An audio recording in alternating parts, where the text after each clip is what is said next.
vamos a leer lo relacionado con la vida de un revolucionario conocido como el revolucionario del pueblo, Francisco Villa. Tiene que ver con lo escrito en el libro Gracias, con la idea de reconocer lo que ha sido nuestro pasado, la herencia de las culturas de México, sobre todo las culturas que florecieron en la época prehispánica, esas culturas o civilizaciones olvidadas, ocultas, que nos han aportado tanto para poder tener una forma de pensar, una manera de ser, costumbres, tradiciones, que en la actualidad nos protegen ante cualquier calamidad. Son tradiciones, costumbres que se han heredado de generación en generación y eso nos da una identidad, una idiosincrasia y México es una potencia cultural en el mundo y gracias a eso enfrentamos todos los males y siempre salimos adelante, siempre nos volvemos a poner de pie. Pero eso nos ha ayudado mucho, esa idiosincrasia. Y nos ayuda mucho también, que es lo que complementa a esa tradición, a esa grandeza cultural, nuestra historia política, que es excepcional, muy fecunda. Los héroes de nuestra patria, luchadores sociales, quienes en otro tiempo lucharon por la libertad, por la justicia, por la democracia, por la soberanía, y son también muy pocos los países en el mundo que tienen la historia política de México. Esto es lo que nos protege, es nuestro escudo y es lo que nos dice por dónde debemos ir. Quien no sabe de dónde viene difícilmente va a saber hacia dónde va. Y esto explica bastante, mucho, el porqué de las políticas de nuestro gobierno. ¿En qué nos inspiramos? Desde luego, recogemos lo mejor de lo universal, pero nos nutrimos fundamentalmente de nuestra historia. Y aquí están las mayores enseñanzas. Después de que asesinan a Madero y al vicepresidente Pino Suárez, como sabemos, se desata con mayor fuerza el movimiento revolucionario. Y de ese fuego revolucionario surge el famoso e intrépido guerrillero Francisco Villa, quien había nacido en San Juan del Río, Durango, en un lugar ahora conocido como La Coyotada. Ahora se conoce como La Coyotada. Desde su infancia y adolescencia padeció de las infamias cometidas por los hacendados de la época. Incluso se habla de ofensas a sus familias, a su familia, de manera directa, un agravio, un abuso de un hacendado a una mujer cercana a Villa. Eso lo llevó a la rebeldía contra hacendados y contra el régimen porfirista. Su primera aparición de importancia en la revolución se registra cuando secundó a Francisco I. Madero junto con Pascual Orozco para triunfar en la célebre batalla de Ciudad Juárez. Esa es la batalla que conduce a la renuncia de Porfirio Díaz y al inicio del derrumbe del régimen dictatorial.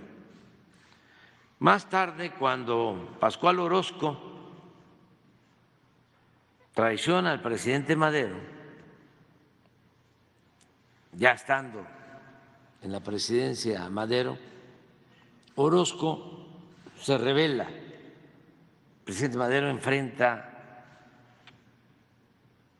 muchas rebeliones en su gobierno. Una de ellas es la de Orozco, y esto lo lleva al presidente Madero a enfrentar esa rebelión de Orozco en Chihuahua contra su gobierno. Villa, en ese entonces, participa bajo las órdenes de Victoriano Huerta, fíjense, para sofocar la rebelión en Chihuahua, la rebelión de Orozco. Es interesante porque el presidente Madero envía trenes a combatir a Orozco a Chihuahua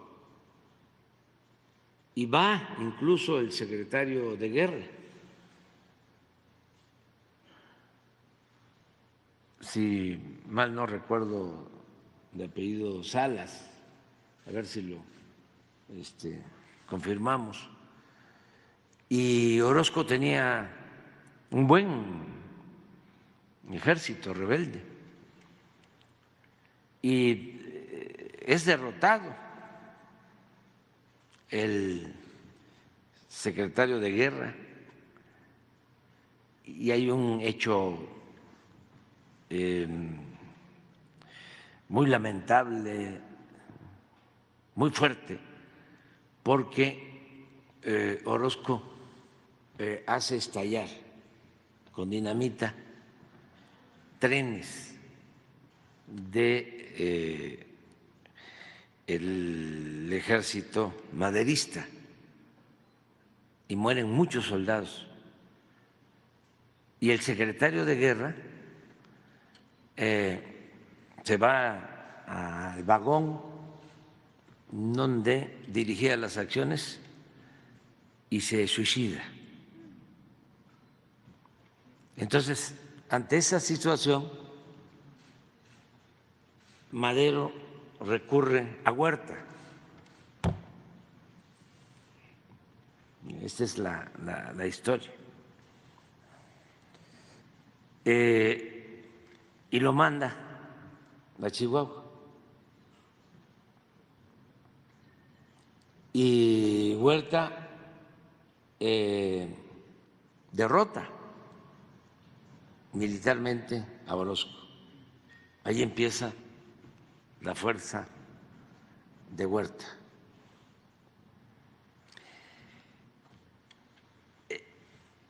Villa colabora con Huerta enfrentando a Orozco.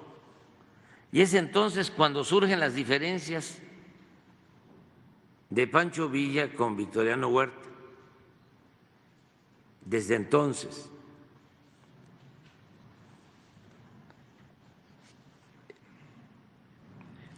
Madero incluso había ascendido a general de división, a Huerta.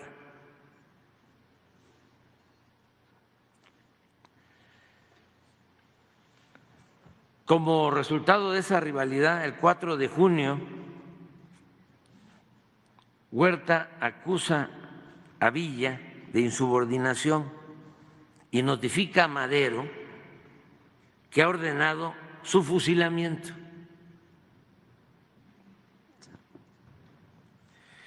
Por fortuna, gracias a la intervención de Raúl Madero y del general Guillermo Rubio Navarrete, sí, no me equivoqué, general José González Salas,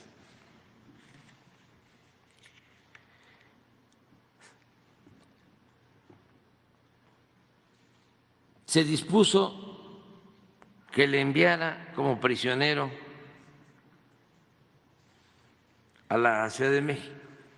O sea, le dijeron a Huerta, no lo fusiles, mándalo como prisionero a la Ciudad de México. Alfonso Taracena sostiene, ese gran historiador,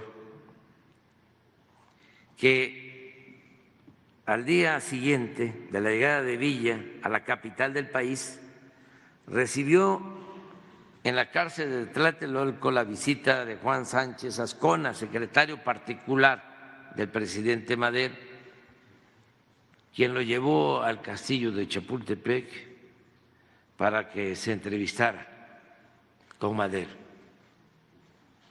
Esto es entre comillas porque es la versión de Taracena. Meses más tarde, el 29 de diciembre de 1912, Villa escapa de esa prisión militar, dice Taracena, en un automóvil que lo conduce fuera de la ciudad. Va vestido con sombrero de bola, rasurado el bigote y envuelto en capa española.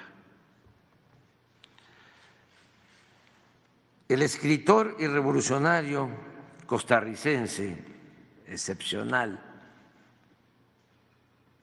Rogelio Fernández Güell, que acompañó a Madero en la lucha por la democracia en México, siendo costarricense, escribe sobre este episodio lo siguiente, lo cito: Madero no podía poner en libertad a Villa por consideración al jefe de la campaña del norte, es decir, a Huerta, ni podía dejarlo en poder de Huerta, por temor de que le fusilara. Así ordenó que el preso fuera conducido a México e internado en la prisión de Santiago. En el texto original de Fernández Güell aparece a pie de página lo siguiente: ¿qué pensamientos más sombríos debieron agitar el alma de Villa cuando penetró en las oscuras bóvedas y sintió tras sí cerrarse como una losa la pesada puerta de la prisión.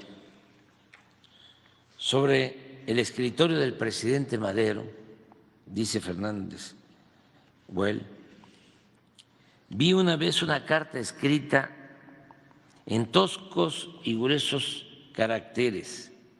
Era de Villa y en ella el infeliz guerrillero recordaba al presidente sus muchos desinteresados servicios y le describía con sombríos colores su estancia en la prisión, rogándole que, pues ningún delito había cometido, lo pusiera en libertad. Nadie hubiera podido prever, leyendo esta carta, el brillante porvenir de Villa y la infortunada suerte de aquel, de Madero, de cuyas manos pendía en aquellos momentos su vida. Es evidente que amigos del gobierno le proporcionaron a Villa los medios de fugarse de la prisión y que este era uno de los motivos de odio que Huerta, en el fondo de su alma, profesaba al magnánimo Madero, por lo que vendría después. Villa siempre le tuvo un profundo afecto a Madero, por eso, al ser asesinado el presidente y el vicepresidente en el golpe huertista, Villa se manifiesta sin titubeos contra el usurpador. El 29 de septiembre de 1913 constituye y empieza a comandar la popular y legendaria División del Norte, este impresionante ejército de masas conformado por agraristas, jornaleros, rancheros, vaqueros, artesanos, obreros, mineros, maestros, arrieros, entre otros, que según los historiadores, Gili, por ejemplo, Adolfo, barrían en el camino con cuanto se le ponía por delante. Al frente de la División del Norte, Villa tomó Chihuahua en la lucha contra el huertismo y por 4 semanas se desempeñó como gobernador del estado. Estamos hablando del estado con más territorio de nuestra república. Recuerdo que el gran historiador Friedrich Katz, que lo conocí,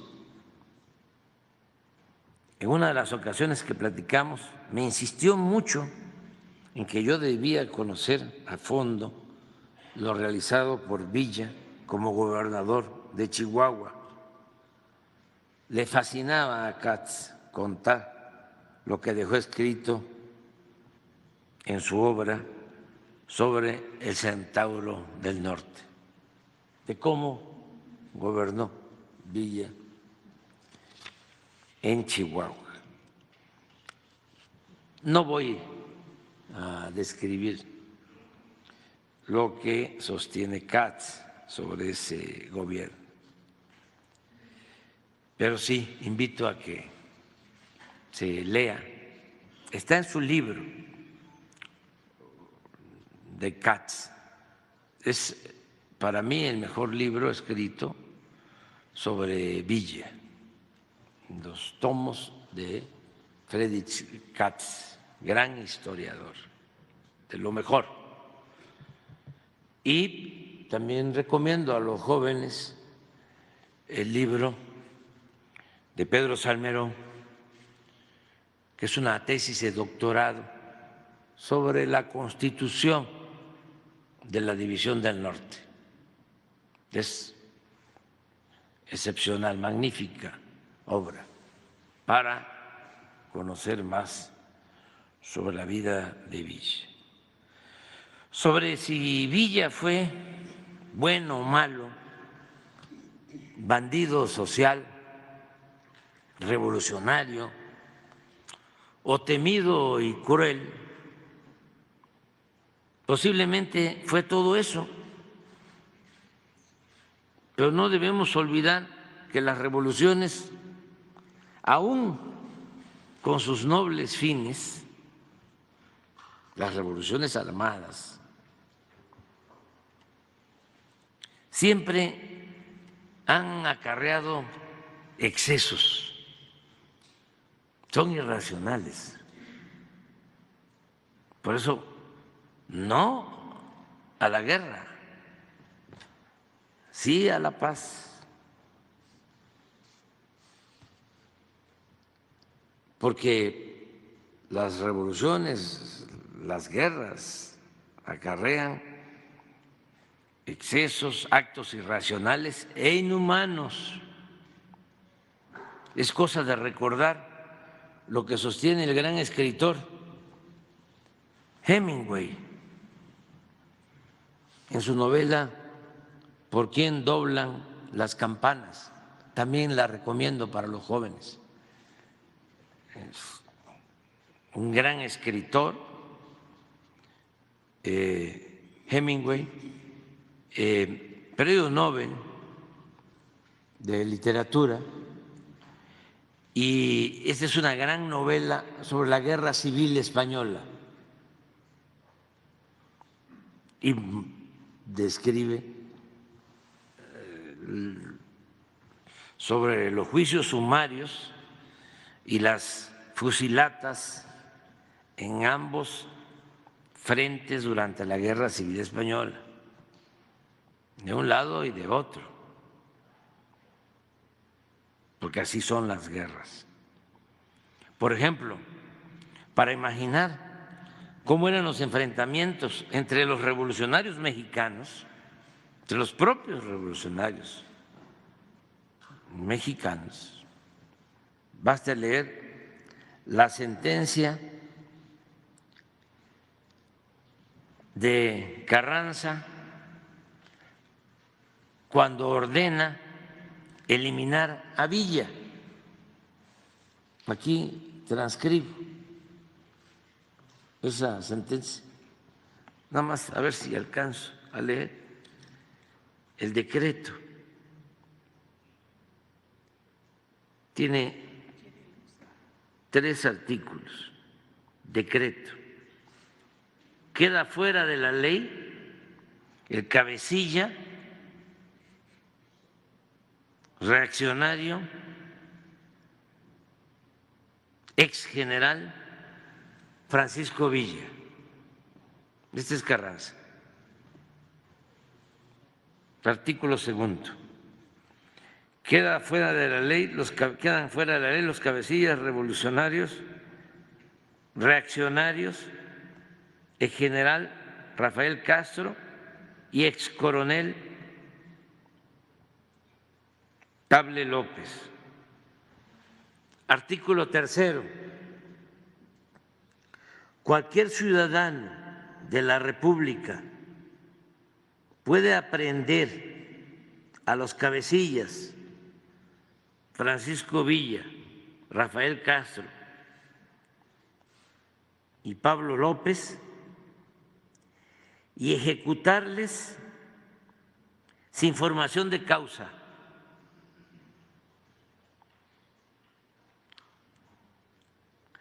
levantando una acta en que se le haga,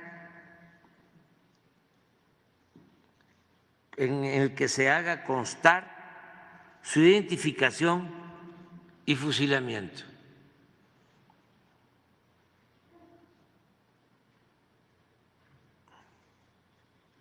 Constitución y Reforma, dado en la ciudad de Querétaro, a los 14 días del mes de enero de 1916. Venustiano Carranza.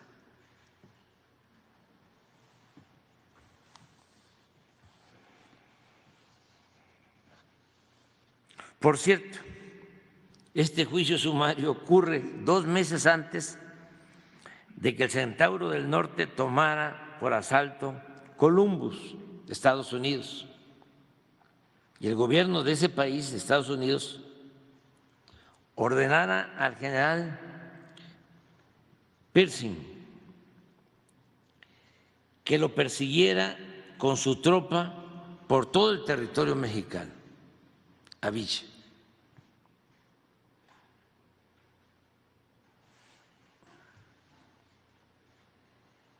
Raúl Herrera Márquez, esta es otra versión, cuenta en una buena novela, según mi apreciación, que también la recomiendo, aunque es antivillista. La novela se llama La sangre al río. Cómo su bisabuelo, abuelo y tíos abuelos, entre los que se encontraba el famoso revolucionario Maclovio Herrera, miembros de una numerosa familia de Parral, Chihuahua, enfrentaron a Francisco Villa, con quien mantuvieron al principio cierta cercanía, pero eran carrancistas,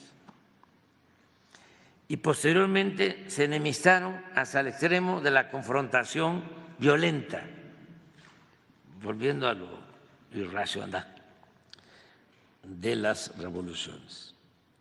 Este cineasta, Raúl Herrera, y gran escritor, da a conocer que su tío abuelo,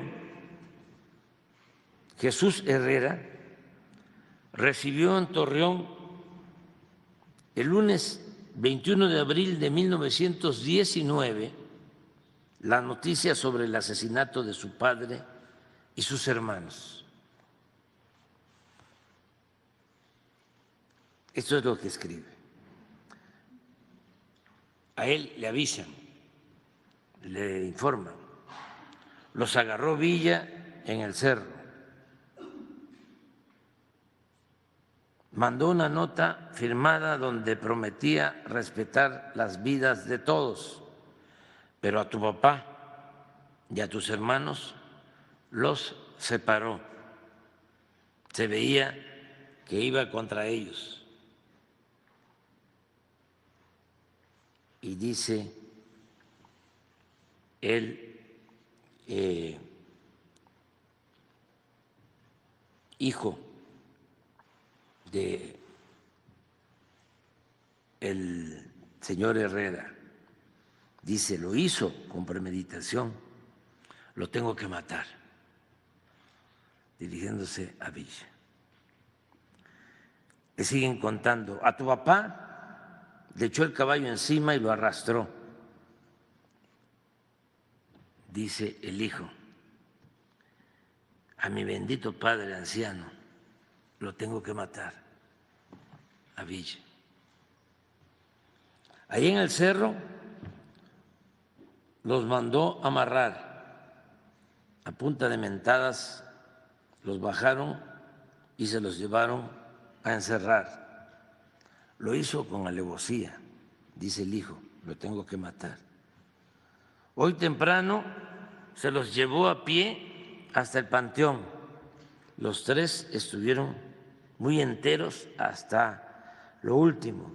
En ningún momento se les notó que se quebraran. Junto al panteón Villa se bajó de su caballo y tu papá le echó en cara su cobardía. Lo retó a desatarlos y a batirse en duelo. Le dijo, con cualquiera de mis hijos o conmigo, que estoy viejo. En vez de contestarle, Villa intentó que tus hermanos dejaran solo a su padre. Le dijo, ustedes dos váyanse. Se enojó porque ellos le contestaron que le cambiaban sus vidas por la de tu padre. Entonces le gritó al asesino ese que le dicen el Ruñis: Carmen, tráeme un bote de petróleo. Hijo, es un insulto que no puedo repetir aquí, lo voy a matar. Y así va narrando hasta que se da el asesinato. Pero la otra escena que deja al descubierto algo casi desconocido de este escritor sobre este tema se refiere a la autoría intelectual del asesinato de Villa. ¿Quiénes fueron los que lo ejecutaron y los autores intelectuales? Por eso es muy interesante este libro. Y cuenta una entrevista de este hijo de los Herrera, el último que quedaba, con Álvaro Obregón, aquí en Palacio. Mi general, le vengo a informar que voy a matar a Francisco Villa. Un ligero sobresalto en la mirada del presidente Álvaro Obregón delata su sorpresa. Después de intercambiar con él palabras insustanciales acerca del clima y la economía en Torreón, desde donde viajó a la Ciudad de México Jesús Herrera, se ha dejado de rodeos.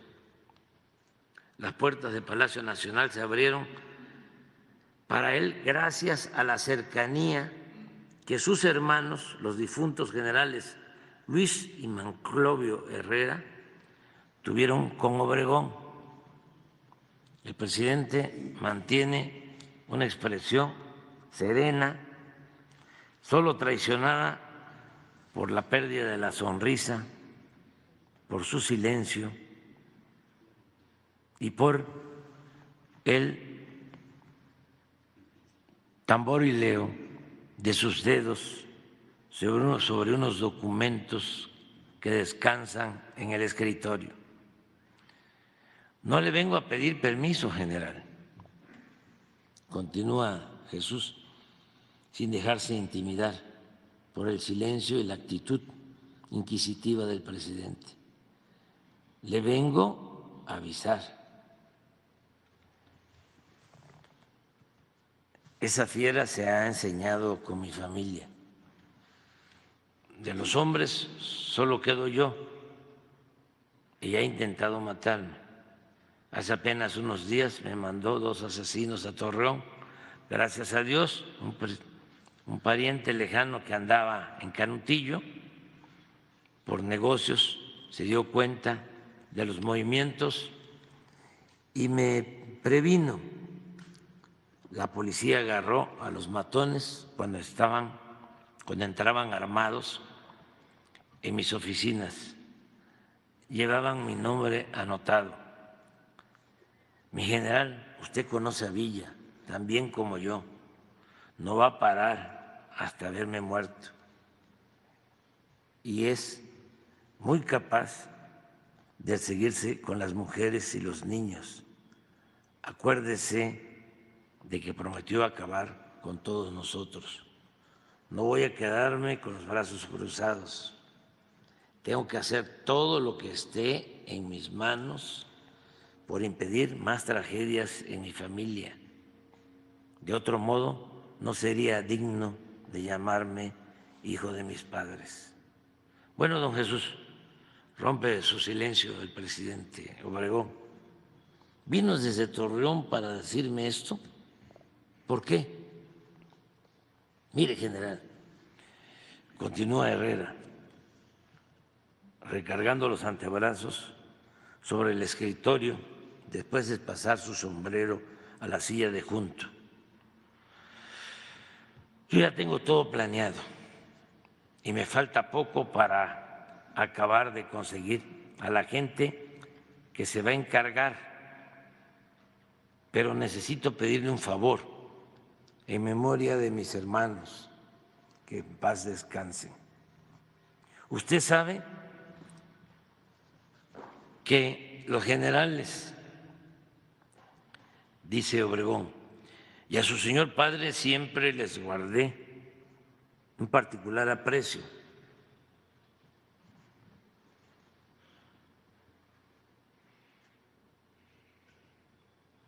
Como le digo, tengo todo preparado, prosigue Herrera, pero necesito asegurarme de que mi gente pueda actuar con libertad.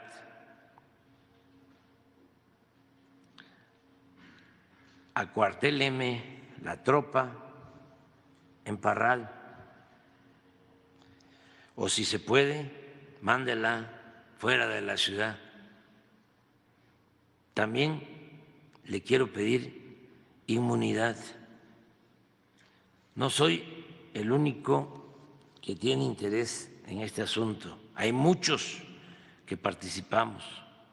Todos somos hombres comunes y corrientes, somos gente pacífica, pero no hay uno entre nosotros con quien no tenga Villa cuentas pendientes.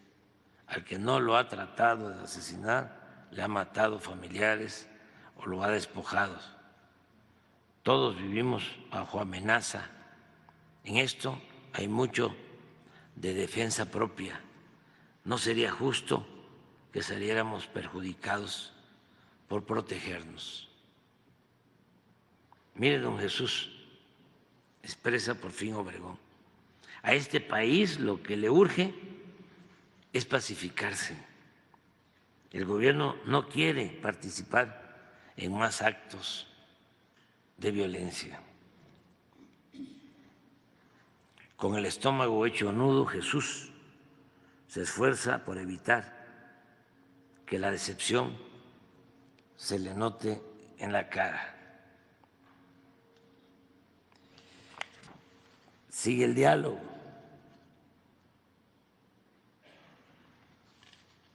Al final del diálogo, Obregón se pone de pie, rodea su escritorio y se dirige lentamente a la puerta en señal de que la entrevista ha terminado.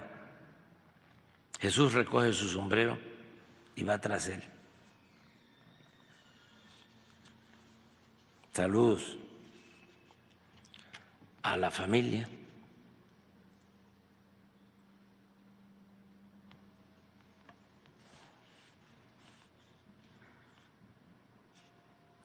Y dice Obregón, mi promesa de entonces fue auténtica.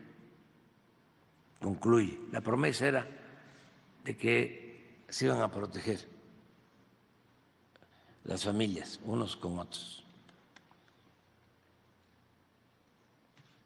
En lo que esté a mi alcance, ni usted ni a los suyos le va a pasar nada, le dice Obregón.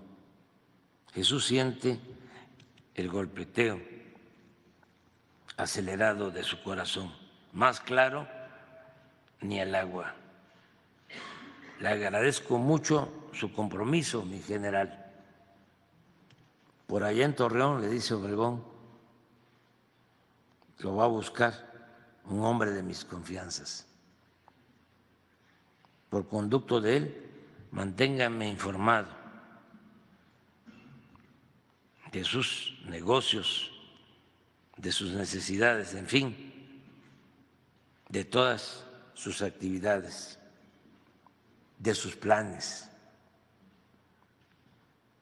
26 de marzo de 1923, es un hecho.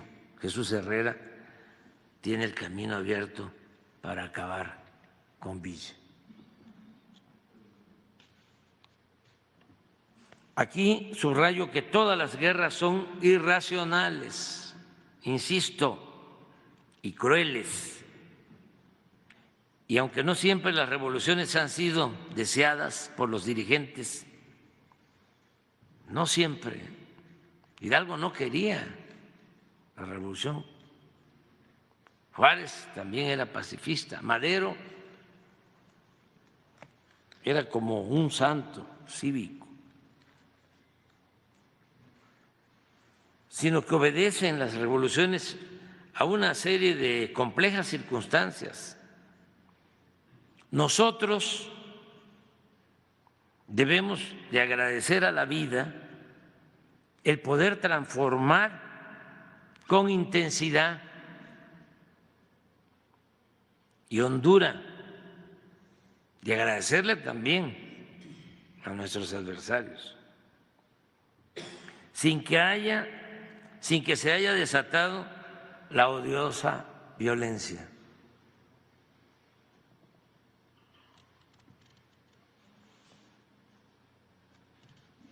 Además, a Villa, entre otras cosas, le debemos la hazaña o la osadía de haber atacado Columbus, Nuevo México, de Estados Unidos, para impedir lo que consideraba actos de traición a la patria.